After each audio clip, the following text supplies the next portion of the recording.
Before we get into today's episode, I have a special announcement that, besides my kids, might be the best thing I've ever created. You want to know the secret to actually becoming who you're meant to be without getting lost in either pure science or woo-woo spirituality? Well, here's the thing.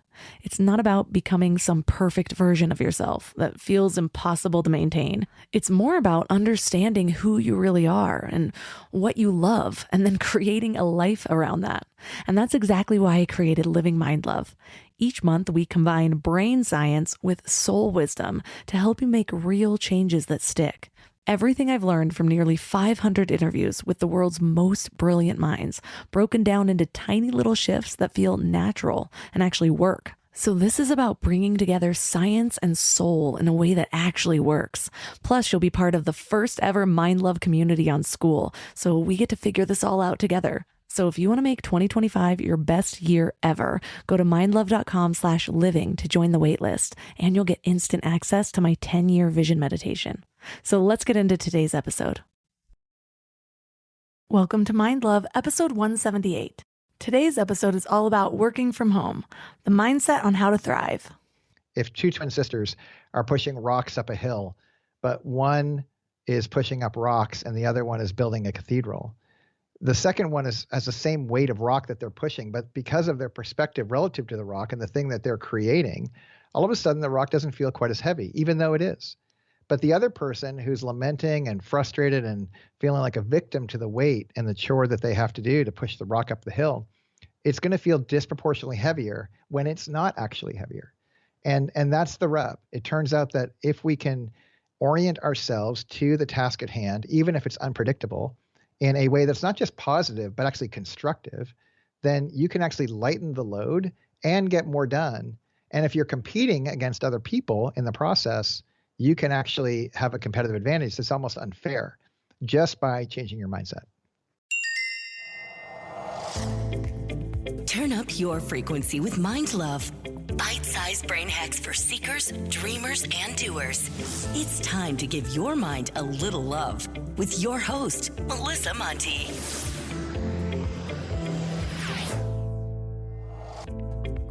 Hello, love. If you haven't subscribed yet, don't forget to hit that little button. Subscribing, sharing, and 5-star reviews are the best way to give back if you find this show helpful. They help the show grow, which helps me get even better guests. Today, I want to read a review from Maturity Rules that totally pulled at my heartstrings. She says, I've listened to this podcast at different times in my life. I started when I was deeply depressed, and it gave me a compassionate perspective and a sense of community. The topics also gave my mind something to think about other than my own depression. Now that I'm feeling better, I still find great value in the content. It's ultimately about up-leveling your thoughts, feelings, perspectives, and a sense of personal responsibility so you can be a more optimal human. I applaud Melissa Monti for her curiosity, humility, and tenacity. This podcast will leave a legacy like no other. Thank you, Melissa. Well, thank you so much. I actually teared up when I read this review, so thank you, thank you, thank you. 2 years ago, when I would tell people I work from home, most people responded with something like, "Oh my God, you're so lucky. I wish I could do that." But now it seems like a lot of people are thinking, careful what you wish for. So what's changed? Maybe the grass really is always greener on the other side. Or maybe it's not as glamorous as people pictured it to be. Or maybe they thought it would give them more freedom, but in our current state of affairs, it's basically the opposite. I think, though, that it's just a little harder than people thought it would be. It's hard to hold yourself accountable sometimes. It's hard to avoid distractions, especially with a partner or little ones in the home with you. It's hard to stay motivated without the collective energy of everyone around you working towards the same goal. It's hard to go day in and day out without seeing new people. It's hard, it really is. Or I should say, it really can be. I have been working from home for years, and even I've struggled this year more than other years. Before March of 2020, I had a whole system.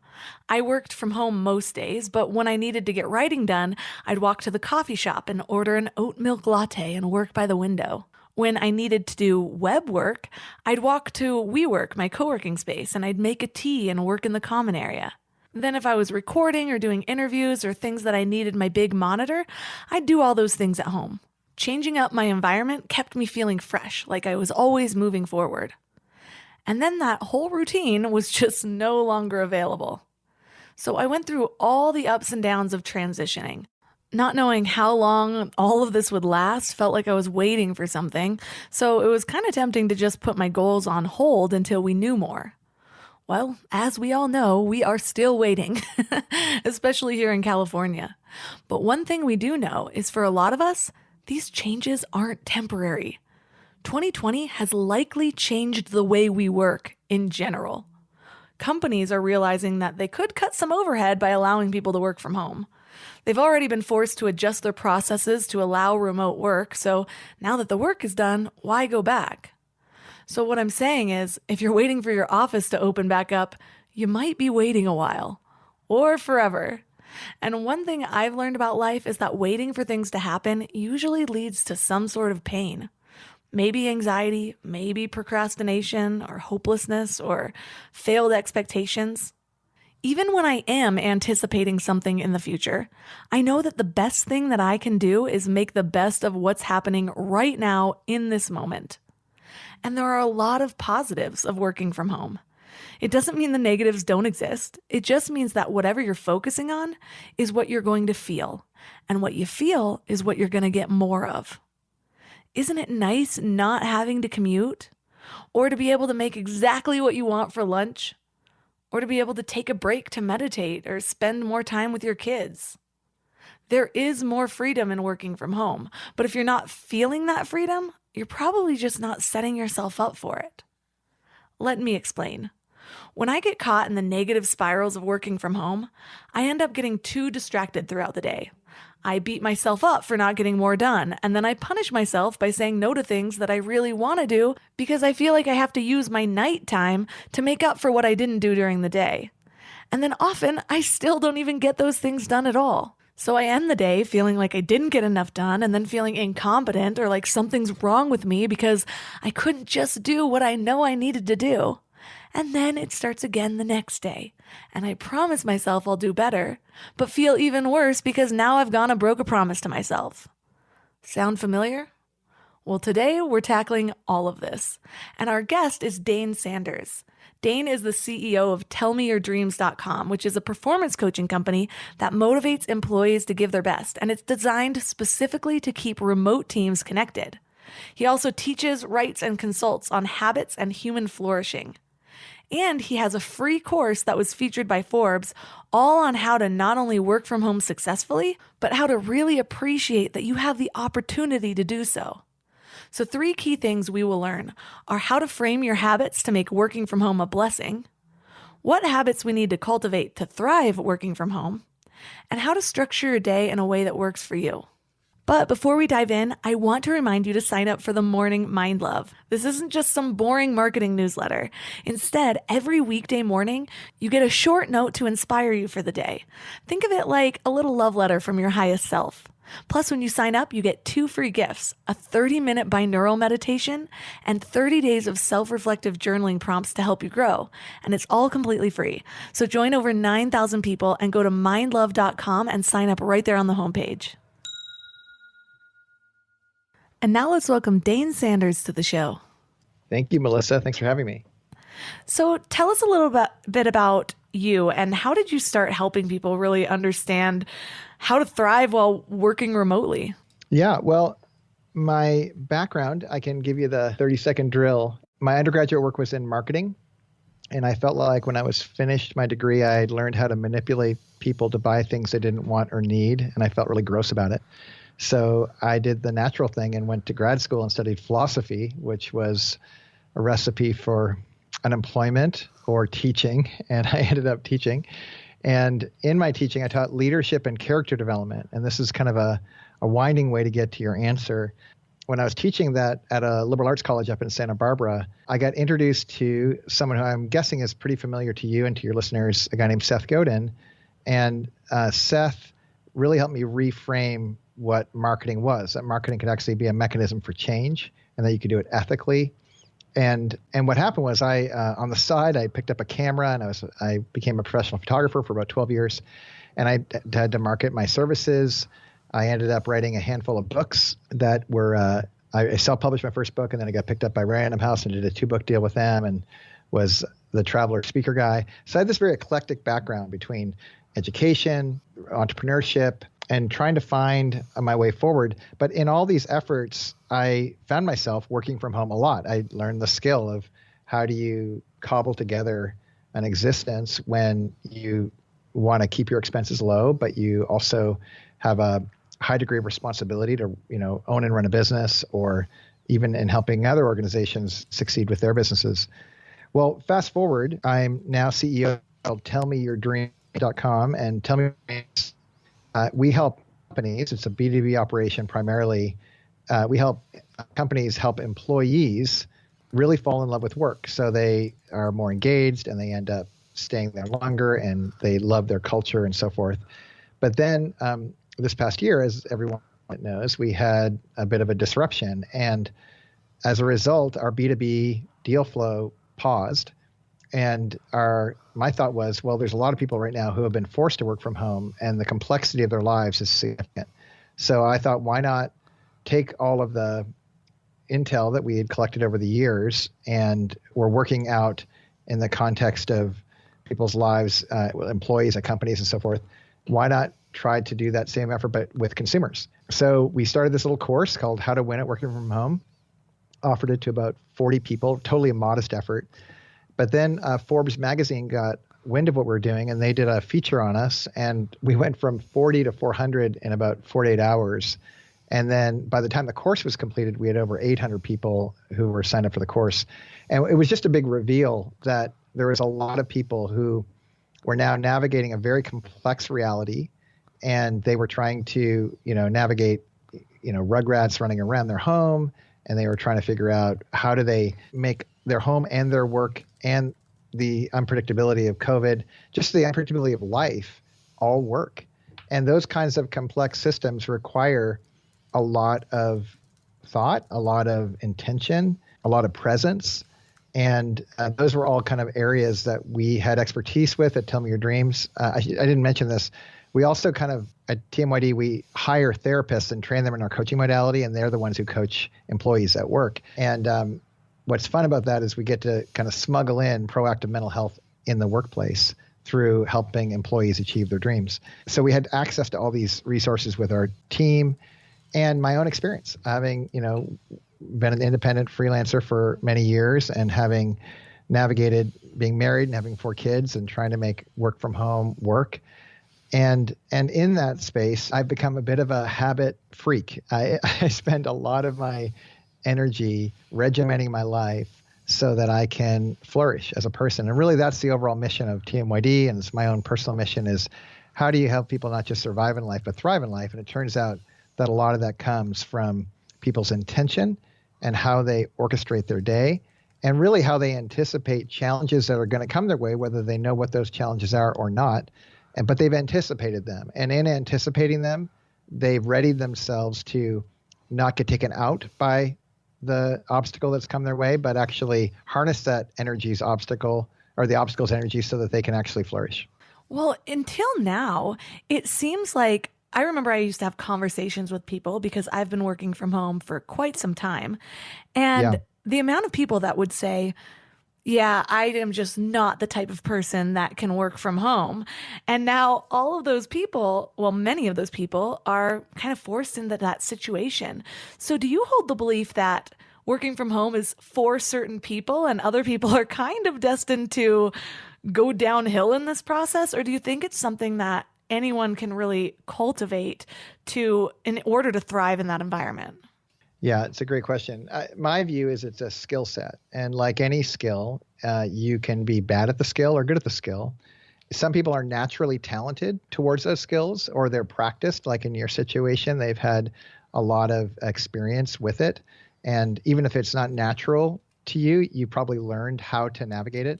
But ultimately, it's a learnable skill. And if it comes easy, great. If it doesn't, like for a lot of people, you can decide that you will get good at it. But it turns out that a big obstacle for people has nothing to do with talent or skill, except to say it's the talent and skill of their mindset, how they are relating with this unpredictable reality that's entered into their life. And if they're relating to it like, say, they're a victim, then they're going to have a real hard time with it. But if they're relating to it like it's an opportunity or a chance to grow, they can really take off.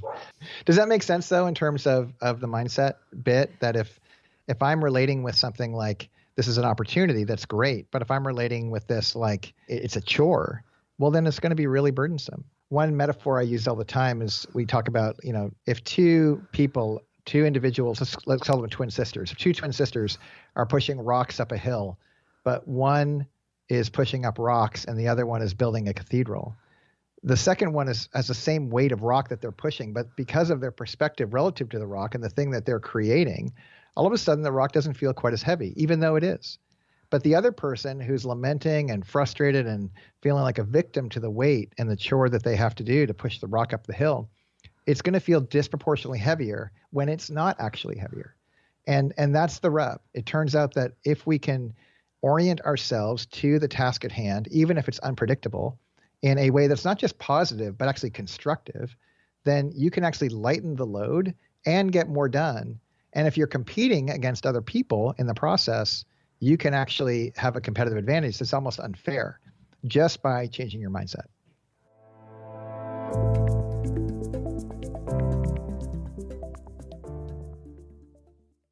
Before we go deep today, I want to give you a little gift, and I want to give it to you every single day. It's called the Morning Mind Love. I know how life can be. You're all fired up after an inspiring episode, and then a new day or a new challenge comes at you, and it's just hard to keep up that energy. Well, the Morning Mind Love is kind of like an oracle from your higher self to help you start each day with a positive focus. Plus, when you sign up, you get 2 free gifts, a 30-minute binaural meditation and 30 days of journaling prompts to help you remember who you truly are. And it's all completely free. So join over 9,000 people and go to mindlove.com to sign up, or text the word morning to 33777.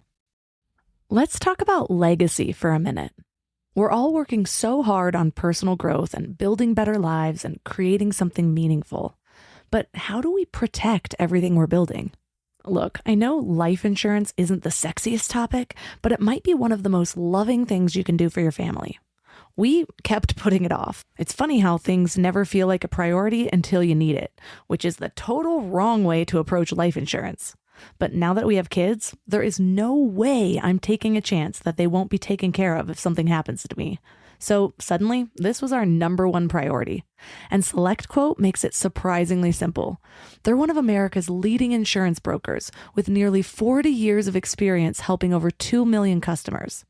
What makes them different is just how personal it is. Their licensed agents take the time to understand your specific situation so that they can find you the right coverage. We're talking 15 minutes to get exactly what you need. And I love that they actually reward you for all the self-work you're doing. So if you're in good health, you could get same-day coverage for up to $5 million. No medical exam needed. And it's way more affordable than you might think. Coverage up to $1 million could cost as little as $20 per month. So get the right life insurance for you for less at selectquote.com/mindlove. Go to selectquote.com/mindlove today to get started. That's selectquote.com/mindlove.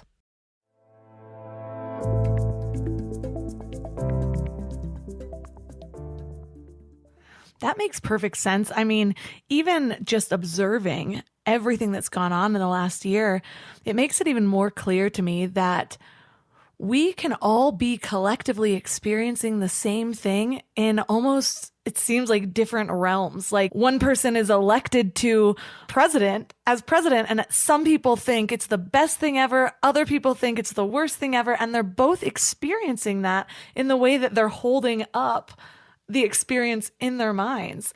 So if you are somebody that happens to look at this as you're a victim, what are some of those first steps to changing your mindset around working from home so that you can step into your power a little bit more? Yeah, so we have 8 of them that we go over in the course, and if you're comfortable, I'm happy to share them with you and your listeners. And I think the concepts are not complex. It's literally a single sentence with 8 ideas in it, but it's the implementation of these ideas that actually, that's where all the gold is. So the overall sentence, I'll read the whole sentence at once, and then I'll go through it briefly, but the sentence is, what if I get to choose my role, fuel first, travel light, prioritize profit, correct course, play infinite, and stand now. So again, get to, choose my role, fuel first, travel light, prioritize profit, correct course, play infinite, and stand now. These are all what I would call critical mindsets that are required to put yourself in the best possible position to deal with the challenges that come our way that are unpredictable. Most people live their life with this unconscious expectation that the way life is supposed to go is it's supposed to be sunny outside and warm, but not too warm, with the sun and wind at our back, and business coming our way, and profits, and our kids are just a little above average, and everybody wins. And that's not how the world is. That's the exception to the rule. I would argue that what's normal is clouds and storms and flat tires and bad news from the doctor. And I'm not saying all those things because I'm pessimistic. I'm actually pretty optimistic, but I'm realistic in that if you look at history and the human condition, the things I'm describing are far more normative and predictable than not. And if you know that those things are coming, wouldn't it make sense to get ready for it? And the way to get ready for it, in my view, are these 8 mindsets. So the first one is just get to. It's not complicated. If everything I related to was a get to as opposed to a have to, I'm already way in front than most humans in the world. I preset myself as an anti-victim and more into more of like a hero posture. If I'm approaching it like this is an opportunity, not a chore.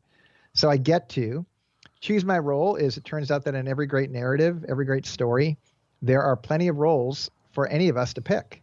Kind of like in junior high, there was the popular kids, that was a role. There was the loner, that was a role. There was the jock, that was a role. And they're all roles in this kind of stage of life. And I like to break it down to more archetypical roles, like you can be the hero, you can be the victim, you can be the guide, you can be the villain, you can even be a rescuer. And the rescuer actually are kind of like villains. They just look like they pretend to be guides, but really they're villains. But the point is, any of these roles, as you look into them, it turns out they're just a choice. I can choose to be a victim in a situation, or I can choose to actually be a hero in a situation. And oftentimes, the hero in any story starts off as a victim, and then they turn a corner. And they usually turn a corner because they met a guide, and the guide helped them get to where they want to go. So choosing your role is a conscious act that you can parlay with getting to. If I get to choose my role, man, I'm already in a position of power. And all these things start building off each other. And then, of course, like fueling first, the idea of filling your gas tank before you start your day as opposed to running on empty all day and trying to fuel up at the end to get relief. That's not a good way to live. A great way to live is to fuel first. Traveling light is kind of an ode to minimalism. How can I actually have everything I need and no more? And consciously remove extra weight out of my backpack, metaphorically. And when I do that, when challenges come my way, I'm less likely to be encumbered by it. Prioritizing profit is just the effort to put things in my life that I'm confident will give me a return on my investment. Correcting course is the assumption that I'm always off course. I'm always a little bit not where I'm supposed to be. But if I'm conscious, I can constantly tweak my position. But the problem is most people are asleep at the wheel. Playing infinite is the idea that we're all playing a game. Most people are playing finite games where they're playing to win, where there's winners and losers. But playing infinite, and Simon Sinek's written a book about this. There's this great academic at New York University who's written a book before Simon did. But the idea is simply the infinite game is one where you're not playing to win, you're playing to keep playing. So you make investments for the long term around your process for doing life. You're playing a fundamentally different game than most other people are. And then when you are playing it, you win by playing another day, whereas other people are just trying to have these short-term games that ultimately don't satisfy. And then finally, standing now is this attitude of the action is today. The action is this present moment. The action is not historic. I don't need to get lost in the past. And the action isn't even in the future. That's just an ambition. Really, it's this moment right now. What committed process am I onto that I can make it all work?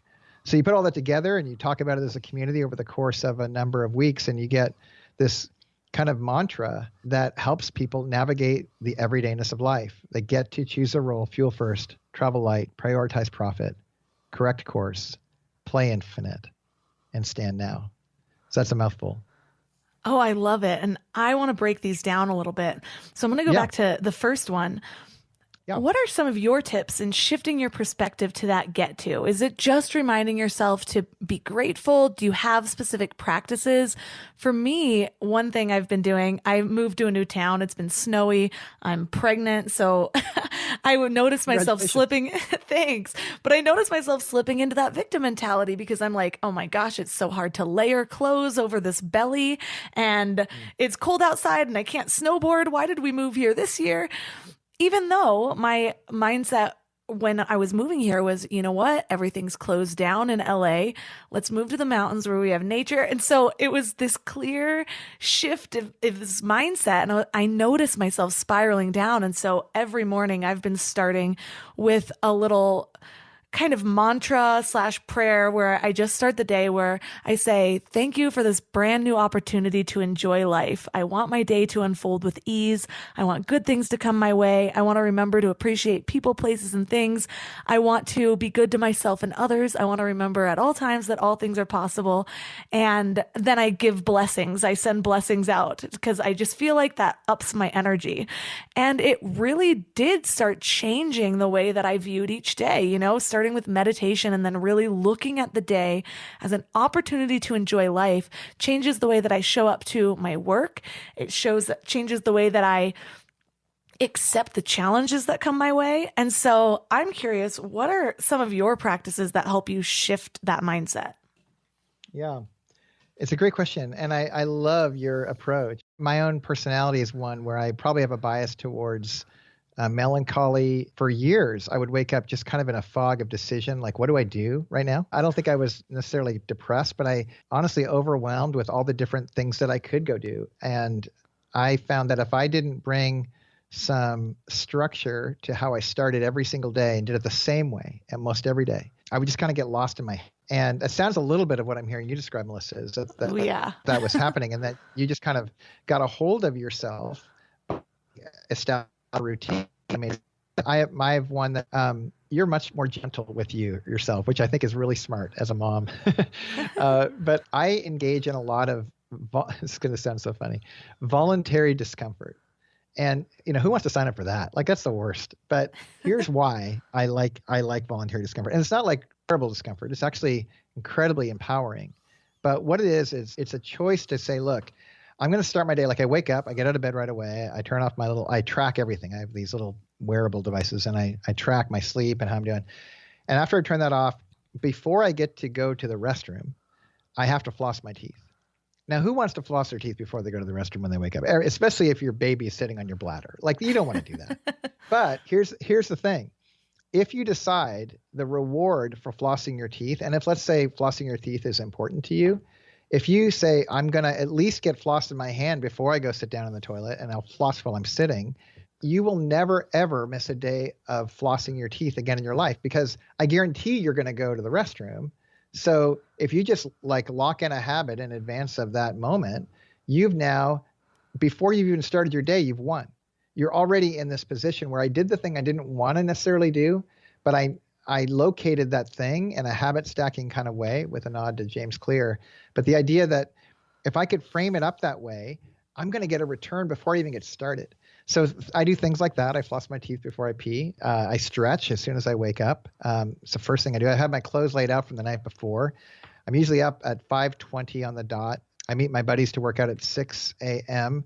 We work out in a parking lot. We have a storage container, a massive storage container full of Rogue weights, and we CrossFit work out 6 days a week. I'm 51 years old in a week, and I'm fitter than most of the guys who are 20s and 30s. And I'm not saying that as a brag. I'm saying that because it's possible. Like, even someone like me could get into that position. But it came at the cost of some discomforting things. I hold my breath. I do this method called Wim Hof breathing, where it's not actually not breathing. You breathe really heavy and then you hold your breath for an extended period of time. And I can hold my breath for about up to anywhere between 3 and 5 minutes, pretty easy. And those efforts, again, none of them are comfortable exercises, but once they're done, I feel a remarkable sense of if I can do those things to start my day, what can't I do when something comes my way? And for me, and I didn't start with these things. I started literally with flossing. That's all I could pull off. But I started flossing, added another little thing and added another little thing. And then, 5 or 10 years later, you have a really rigorous routine where you feel really strong and you feel really awake. And those, I think, are ways to start my day that give me tremendous life. You sound like my husband. And we live where it's snowing. We have like 3 feet of snow outside right now, and he still starts every day with a cold shower. Yeah, me too. Yeah, because of Wim Hof, actually. Yes, and yeah. he goes in, and I can hear him go, woohoo! He's like making sounds to get through it, and I'm just laying in bed. What's your husband's name? Shane.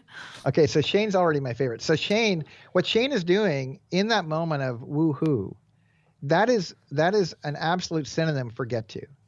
Mm-hmm. And if you can pair that with an uncomfortable moment, that's when you get a superpower.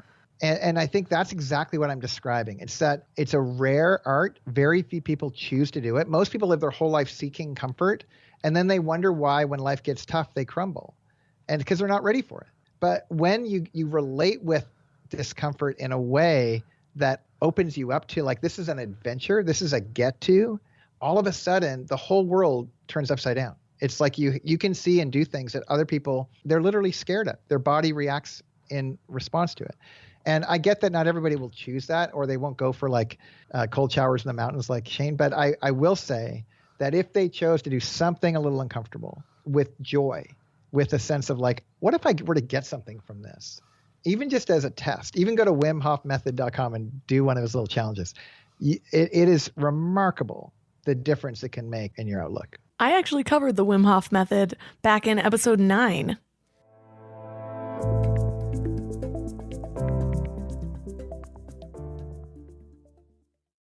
Growing a business is a lot like personal growth. You need the right tools and the right support system. But finding those perfect team members, that can kind of feel like searching for a unicorn, which is why I'm excited about Indeed's approach. Instead of endless searching, they focus on matching. If you need to hire, you need Indeed. It's a matching and hiring platform with over 350 million global monthly visitors. And here's what makes it so special. Their technology actually learns what works for you. So the more you use it, the better it gets at finding people who align with your vision. Think of it as your hiring meditation app. It helps you cut through the noise and focus on what matters. You can schedule, screen, and message candidates all in one place. And it works. 93% of employers say Indeed delivers the highest quality matches compared to other job sites. And that's why more than 3.5 million businesses worldwide trust Indeed to help them hire great talent fast. And listeners of this show will get a $75 sponsored job credit to get your jobs more visibility at Indeed.com/mindlove. Just go to Indeed.com/mindlove right now and support the show by saying you heard about Indeed on this podcast. Indeed.com/mindlove. Terms and conditions apply. Need to hire? You need Indeed. I don't know why it took me so long to invest in good bedding. I resisted it for years, but something flipped in me about 3 years ago. And now I'm basically a pillow connoisseur. I've tried them all, and I get weirdly excited about good bedding. Because here's the thing, we spend a third of our lives in bed, and the quality of that time affects literally everything else, which is why I'm so excited to tell you about my latest obsession, Lagoon Sleep Pillows. What sets them apart is their matching system.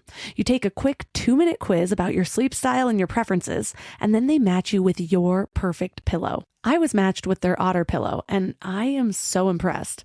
Lately, I've just needed more support, and this seems to cradle me in all the right places. I'm also low-key obsessed with their travel pillow, which I use for way more than just travel. I actually hug it, use it as leg support, and of course, take it on trips with me.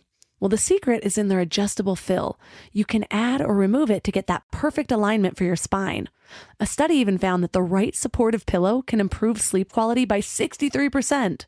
And Lagoon lets you try their matched pillow for 100 nights risk-free. Free returns, no questions asked. Falling asleep has never been easier. I toss and turn less and just wake up feeling refreshed every morning. Go to lagoonsleep.com and take their awesome 2-minute sleep quiz to find your match. Use the code MIND for 15% off your first purchase.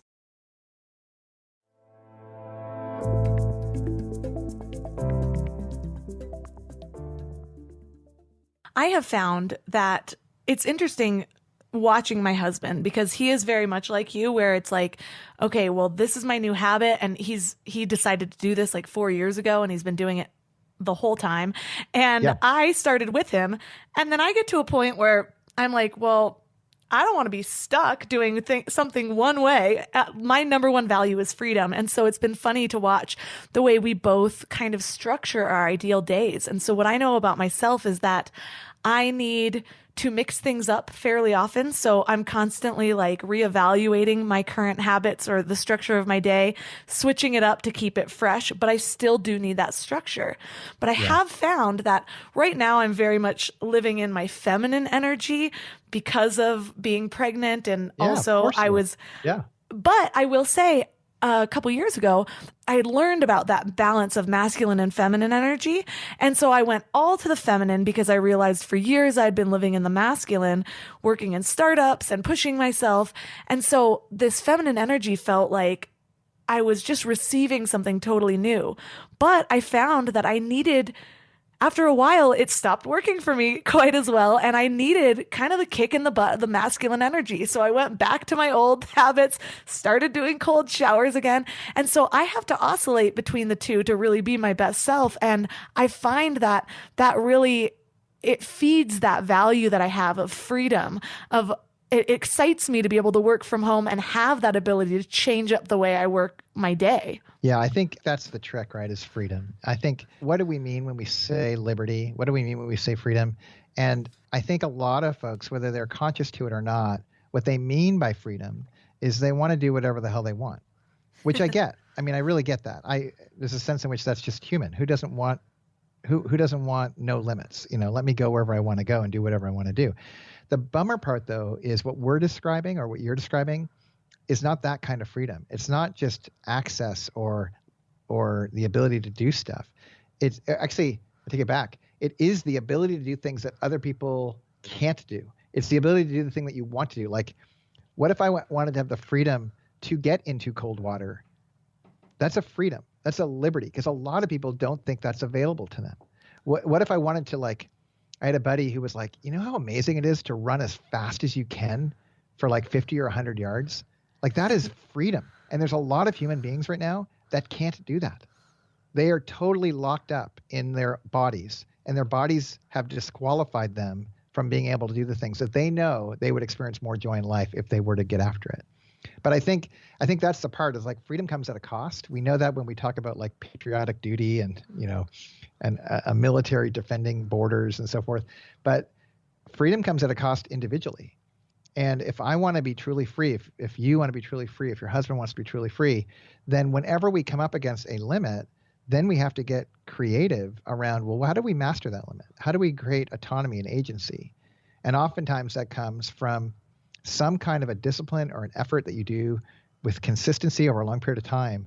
And when you do that, you discover freedoms that are uncommon.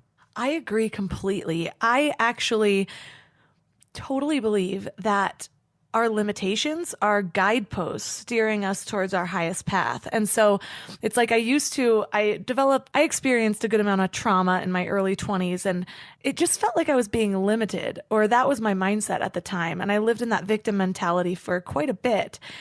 And I remember getting out of it in different ways, but I still hadn't fully healed my mindset. I was still working through certain things, making progress in other things. And I was working for a startup, and I had taken on the role of product designer. And I remember my boss at the time, I just thought he had the worst aesthetic taste ever. And so we'd be like designing this app, and I was like, I'd bring something that I thought was beautiful, and he'd be like, but we need the buttons to be red and flashing, because he knew that converted. And I was like, oh my gosh. And we had hired this creative director, and I was asking him, how am I supposed to design something nice? I was new to design as well. I had taught myself this to get myself this role. And he sent me this video by John Cleese that said, it was all about how creativity, in order to become a professional creative, you had to understand that the limitations were what was guiding your process, and realize that, if you have free creative spirit everywhere, which is actually why I just overheard somebody talking about, that's why a lot of people who consider themselves artists are those struggling artists, because they just want to create whatever they want to create and they're expressing themselves. But the true value comes from when you can actually put that in the confines of what's really valuable and what people want. That's right. 100%. Yeah, I think that's where people fool themselves, and I do get it. Like, there is something about going out onto a frontier and trying something, but most of those efforts, at least initially, are going to come back as failures, which is great if you can learn from it. But ultimately, if the people who master the frontier are people that are out there experimenting, trying things, getting out there, but eventually they come back and they build a system that helps them approach that frontier consistently and are able to execute like a pro. And I think that's the difference is what you're describing is and John Cleese is describing is, if you're going to be a professional creative, then that's going to require a different set of disciplines than just having clever ideas and being willing to do crazy things. Doing crazy things with discipline, that makes you, again, back to your question initially, it gives you that unique superpower that other people look at and go, how does that person do that so consistently? Well, they do it because they practiced. They did it because they've developed a freedom that most people don't access. Right. And you talk about choosing your role. And it reminds me of, I don't know why, like a viral TikTok video is coming to mind, but there was this trend that was happening where people were creating these video stories about being the hero of your own life. And when you really look at that, you do have to sacrifice if you want to create your dream life. Like, we often think freedom, doing whatever we want, like you said before, is waking up and like just Netflixing and chilling, Netflixing. But like, then how much of your dreams are you actually wasting? You have to define those dreams, define what you want to be, and figure out the path to get there. And that's honestly real freedom. Freedom does take that sacrifice, and it does take some sort of structure and some sort of plan. And maybe then you get to a point where you have a little bit more flexibility over your days, where you can up and travel or whatever it is that you're aspiring to. But how do you go about defining that role? What's that process look like for you? Yeah. It's funny. I love the way you're describing those TikTok videos. I was years ago, a friend of mine, a guy named Donald Miller, who's written a number of great memoirs and also some great business books, most notably a book called Building a Story Brand. And then most recently, he wrote a book called Business Made Simple. Well, what he did personally was he was writing one of his Christian memoirs. He's a Christian, and he was reflecting on narrative and how stories work, and especially epic narratives, because it turns out there's not that many real story arcs. They're all there's only about 5 or 7 ever told, and they just get told in different ways. And, in this way, like Star Wars and Tommy Boy are the same movie. They just have different characters, but they both have main characters that have issues with their dads. and the point is, like, when he looked at these arcs and narratives, he said, well, if we know how epic stories work out, when the hero goes on their journey and they're able to slay the dragon or, overcome some crazy evil, why couldn't I just build my life that way? Because if we know the component parts, like there's always a hero, and the hero can't get there on their own because the problems are too big. So they meet a guide, someone who's been there and done that. And what if I want to be a hero, maybe I need to look for a guide who's been there and done that. And maybe they could help give me the clues to get over the hurdles to, like, they'd give me a plan and they'd call me to action, and I would experience unbelievable success. My dreams come true, as opposed to what seemingly is the inevitable of failure and not getting what I really truly want. And when he looked at that frame, he said, why don't I just build my life that way? And he started this workshop business called Storyline. And he did it for a long time. And then he took that and applied the same principles and helps companies figure that out, where the company can figure out their brand story, and they make the customer the hero and they're the guide. And it's just brilliant. He's helped thousands of companies flourish, but he's also helped thousands of individuals reframe their story and just develop a meta consciousness to the arc that they're in, and decide, okay, every hero has to come up against a serious problem where it's really unlikely they're going to succeed, if it's an epic story. And if that's you and you're having a hard time, I can now reframe the hard time not as I'm a victim and everything's going to go to pot. Now I can frame it as I'm in the middle of an adventure and I'm actually at this really significant scene where I'm up against really significant challenges. Now's the moment where I should be looking for a guide to help me get over these challenges so I can get onto the adventure of this heroic journey. And anyone can do this, but it requires some consciousness. It requires some awareness to go, what story am I telling myself? What tapes am I playing in my head? Am I lost in my history? Am I daydreaming about some fantasy in the future without any plan to get there? Or am I present in this adventure going, I want to get after this mighty story? And when you just develop that cognitive shift to the present now, then you actually are giving yourself a shot at the life you really want. But most people don't do that. Most people, this is a guy named Anthony DeMello who says, most people wake up, they're born asleep, they grow up asleep, they get married in their sleep, they have babies in their sleep, and they die asleep. They never wake up. But what I'm describing is waking up to the adventure you could be on right now if you were courageous enough to wake up. I love that. And it actually reminds me of, I told you I had gone through trauma in my 20s and it just set me in this victim mentality. And part of overcoming that was actually going back through the story I was telling myself and finding a new way to frame it. But the next challenge became learning how to do that in real time as the challenges were coming. Because, when you're separated from it, or it's like, oh, that happened years ago, it becomes easier to do, or at least it did for me. I'm sure it depends on what you're going through, but I already had that distance from it. And so now it's like, well, do I want to be a victim in this moment, or can I overpower this? What is this trying to teach me? And so a lot of my techniques for that is just asking questions about the moment. Like, what is this bringing up for me? How can I look at this in a new way? What am I being taught here? What can I learn from this? And just in doing that, that gives me enough of the distance in that moment to see everything as a learning experience instead of just spiraling into the world is happening to me. And I love what you said about how we're just often living life asleep. I was just watching this really awesome documentary on Gaia.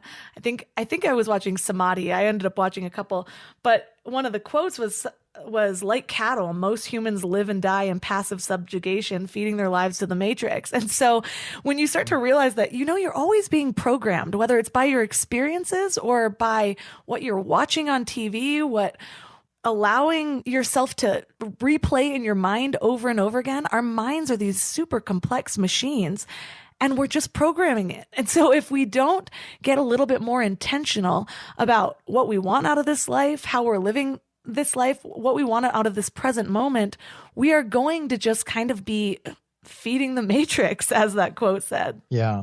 I have a colleague, he's older than me, been exposed to him a handful of times. He's this amazing psychologist in Seattle, now retired, but his name's Dan Allender. He was sexually abused when he was a kid. And he now, or then, and when he practiced, he worked with adults who were sexually abused when they were kids.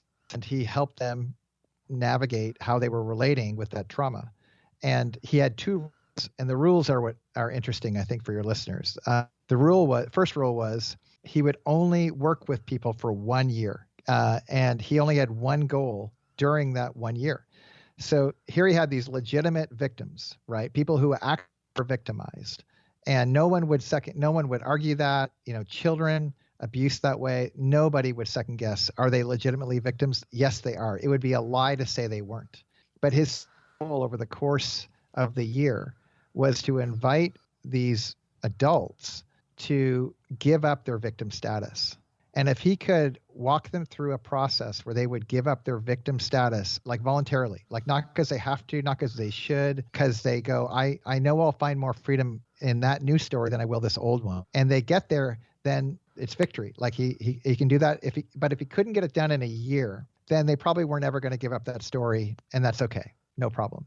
But he's not going to try to force them to do something they don't want to do.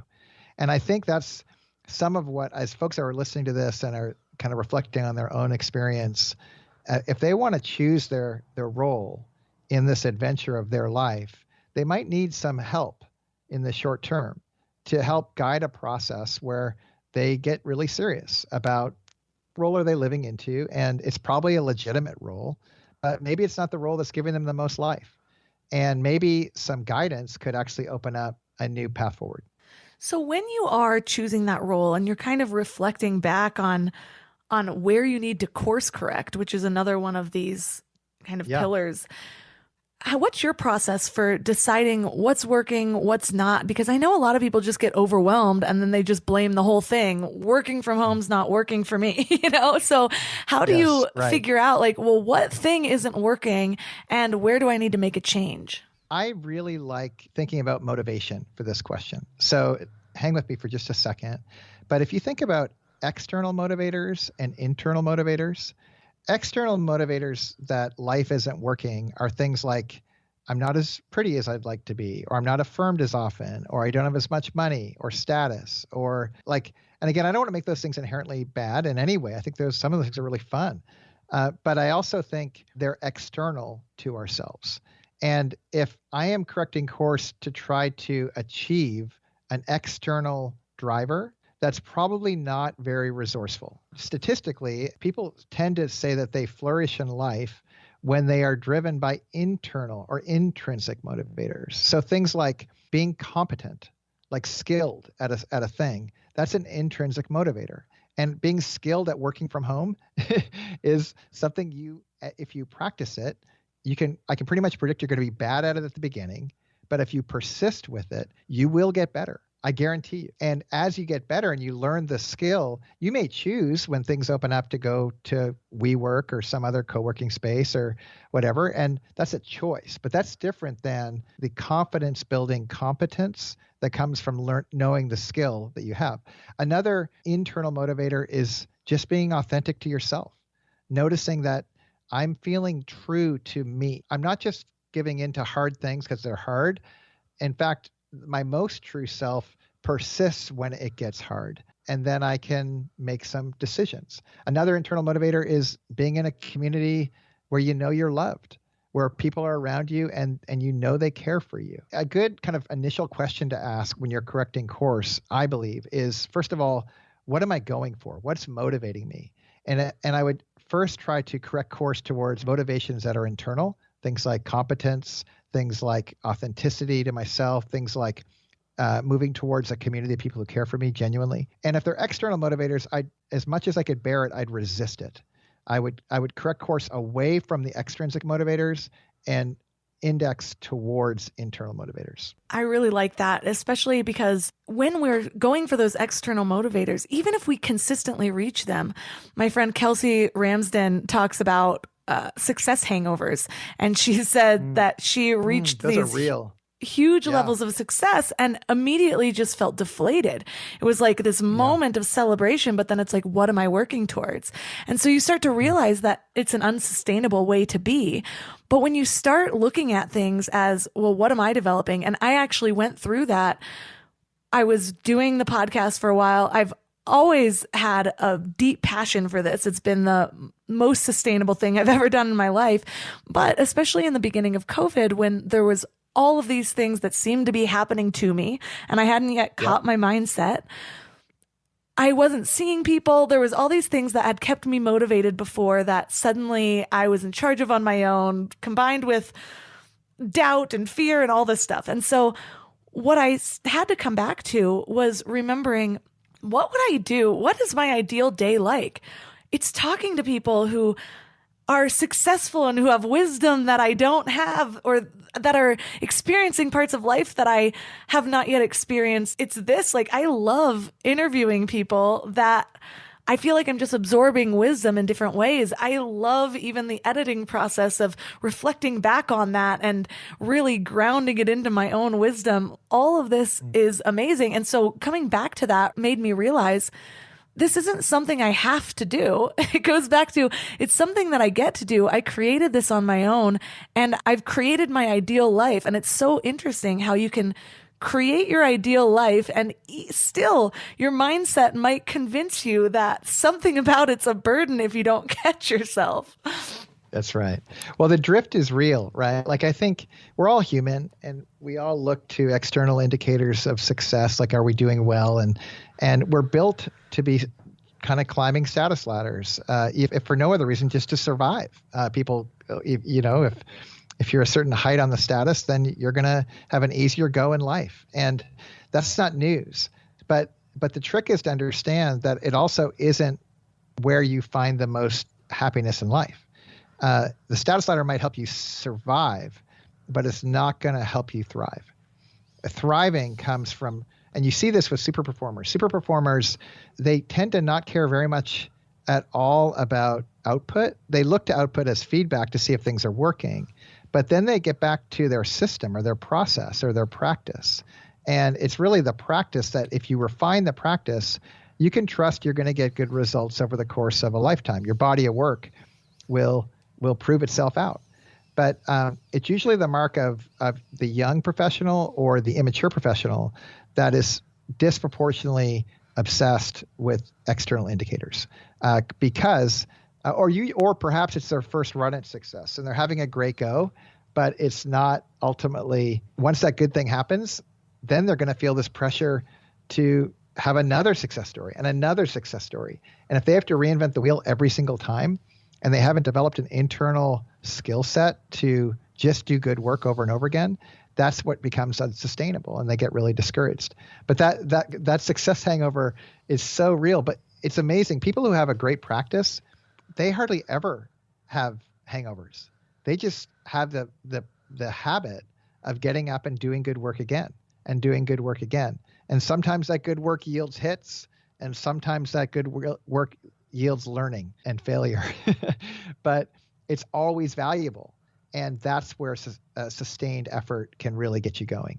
But I think in it, just knowing you correct course because you're human, you're going to go off course. The point isn't to think you never go off course. The point is to be awake enough to notice when you are off course and get back on. That's a good point, because I know we humans tend to beat ourselves up whenever we feel like something's going wrong. So That's right. Remembering that, it's like the analogy of the missile. The missile isn't just going towards a target. It's actually finding that target by constantly course correcting and realizing when That's it's right. off course. And so when we are creating that process that you talk about in order to play infinite, what does that look like? Is that just our process for the day? Is that a process? What is the process that we're focusing on? Or is it business processes? Or all of it? For me, I try to keep things as simple as possible, and I just tend to think in 24-hour windows of life. And this was some of the gift of COVID, was it forced everybody into kind of a Groundhog's Day existence that a lot of folks resisted and they found really painful, especially if it was exacerbated with, illness or isolation and loneliness and so forth. And I say this with care, but COVID was one of the best things that ever happened to me. I didn't get sick, to be fair. So I'm not commenting on those who really suffered. I'm hesitant to say that out loud because I know so many did.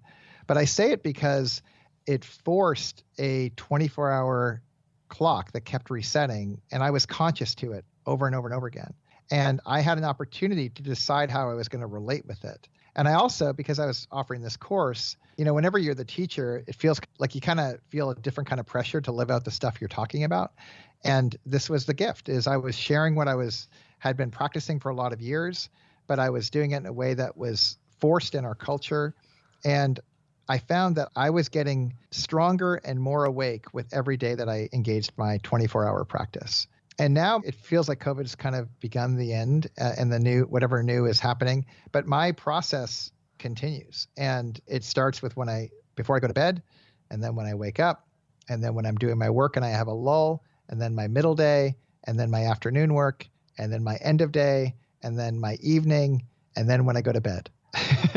And some might think like that doesn't sound very spontaneous or fun, but I have plenty of spontaneity and fun into my 24-hour windows. But mostly what I have is I'm doing the things that give me the most amount of life, not just for today, but I'm getting stronger and more awake for all my days in the future.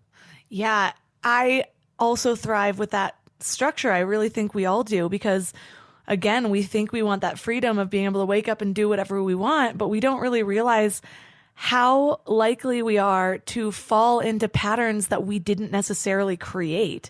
And so having that structure is bringing just intention to, well, what do I really want out of this life? And that way you're not driven by a moment to moment emotional experience, because that might mean you spend the whole time binging old episodes of Sex and the City or whatever, So, That's right. And you find that you've wasted your life consuming rather than creating what's really important to you. So thank you for all of the tips that you brought to us today. We didn't even get a chance to touch on all of them, but you have a free course out there, which we will link to. So for listeners that are interested in learning more about you and your course and what you do, where is the best place for them to connect with you online? Yeah, probably 2 places, DaneSanders.com or Dane Sanders at all the social channels. Clubhouse is actually a new one that's kind of fun that I'm enjoying. But Twitter, Instagram, LinkedIn, all those places. But the organizational stuff that we do when we take these ideas and actually work it into a company culture, all of that work is done at tellmeyourdreams.com, tellmeyourdreams.com. All of the links from this episode will be at mindlove.com/178.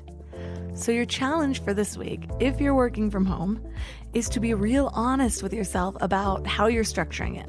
What is working and what isn't? But I want you to be careful when you're looking at the what isn't working, because I know from experience that a lot of the things aren't working because I won't allow my mind to open up to a new possibility.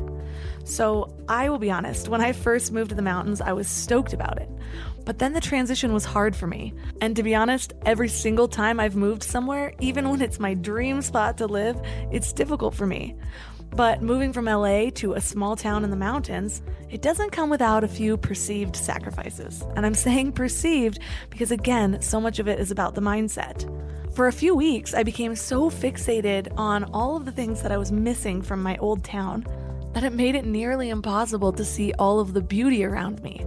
Besides, I wasn't even letting myself see the fact that so many of the things I missed in LA weren't even available because it was all locked down. Well, thankfully, I have taught myself, trained my brain to see bad moods or negative feelings as a trigger for me to look deeper. Instead of assuming that the world around me is what's wrong, I know that I can somehow remedy this by going inside myself and figure out where this is all coming from. Mindset shifts have changed my life, hands down. I have been on both sides of that coin, viewing everything in my life as awful, viewing myself as a victim, to now, most often, feeling empowered, feeling good, and knowing when I'm in my low moments that I have the tools to get myself out of it. And just that hope, just knowing I have that power, changes everything. So assess where you are, what isn't working, and figure out how much of that is your mindset. Then figure out how many of those things are logistical things that maybe you can just restructure. Maybe you mix up your environment by moving from room to room. Maybe you work on a timer. Maybe you work at a different time during the day because it's when your brain works optimally. And if you need any tips, reach out to me at MindLoveMelissa. If you ask me a question around this one, I will answer it and post it to my story. So hopefully we get a little collective feedback from everyone. And if you need a little help with that positive mindset, don't forget to sign up for the Morning Mind Love. You can sign up right on the homepage of mindlove.com, front and center at the top. And sometimes when it's hard to find that brighter perspective on your own, you can use a little help from a friend. And what easier way than getting it right in your inbox where you can read it on your own time, just a few lines of powerful wisdom from your highest self. And if you need even more inspiration, sign up for Mind Love Premium at mindlove.com/premium, where you get extra episodes, monthly meditations, and other bonuses. So as always, thanks for giving your mind a little love today, and I'll see you next week. Thanks for tuning into Your Higher Frequency with Mind Love. Head to mindlove.com for a free gift to keep your vibes up until next week.